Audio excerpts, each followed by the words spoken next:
भी पीछे है हटना, चाहे इंच इंच कर जाना, चाहे इंच इंच कर जाना। इस प्रकार पूरा परिवार अपनी देशभक्ति साबित कर रहा होता था। तब देश बलिदान मांगता था, तब देश लड़ जाने को कहता था, तब देश मर जाने को, मिट जाने को, फांसी चढ़ जाने को कहता था। किंतु आज देश लड़ जाने को नहीं कहता, देश मर जाने को, मिट जाने को, फांसी चढ़ जाने को नहीं कहता, बल्कि मेरे विचारों में है यदि कोई व्यक्ति अपना काम पूरी लगन, पूरी ईमानदारी, पूरी मेहनत के साथ करे ना, तो वही सबसे बड़ा देशभक्त। मैं नहीं मानती कि फेसबुक, व्हाट्सएप की डीपी को 3 रंगों में रखना ही देशभक्ति है।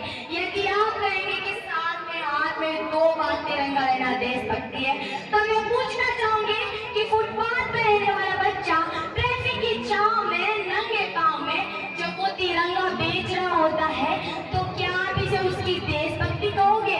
ये उसकी देशभक्ति नहीं, ये उसकी पेड़ की भूख की शक्ति है जो इसे ऐसा करने पे मजबूर कर रही है। क्योंकि ना मस्जिद को जानते हैं, ना शिवालयों को जानते, ना मस्जिद को जानते हैं, ना शिवालयों को जानते। जो पेड़ के भूखे होते हैं ना, वो सिर्फ भोजन के निवालों को जानते हैं, वो सिर्फ भोजन के निवालों को जानते हैं। हमारे देश, हमारे समाज, हमारे परिवार के लिए समर्पण का भाव है हमारी सच्ची देशभक्ति।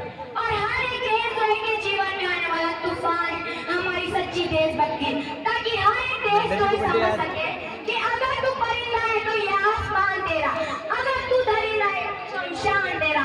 भाईचारे से रहना है तो रह इस जमीन पर, वरना ये कब्र भी तेरी और ये कब्रिस्तान भी तेरा।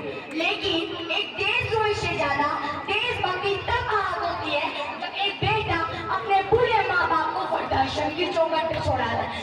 उड़ती है वो देशभक्ति जब हम मुसीबत में फंसे हुए लोगों की जान बचाने के बजाय सेल्फी लेकर अपने लाइफ बढ़ा रहे होते। न सरकार मेरी न रब मेरा, न सरकार मेरी न रब मेरा, बस इतनी सी बात का गुरूर है मुझे कि मैं भारत की हूँ और ये भारत मेरा। हम ना एक ऐसे समाज में जीते हैं जहाँ पत्थर की मूर्ति के लगते हैं 56 भोग, पत्थर की मूर्ति के लगते हैं 56 भोग।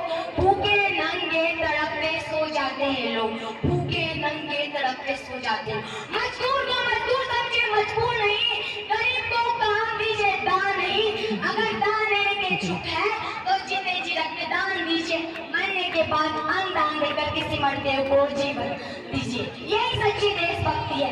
परंतु एक विचारिक बीमारी मुझे हमारे समाज में नजर आती है। कहा जाता है कि हम दुनिया के सबसे बड़े लोकतंत्र हैं। चाहे हिंदू पैदा होता है, मुस्लिम पैदा होता है, सिख ईसाई भी पैदा होते हैं, लेकिन बदकिस्मती है कि अब इंसान पैदा नहीं होते।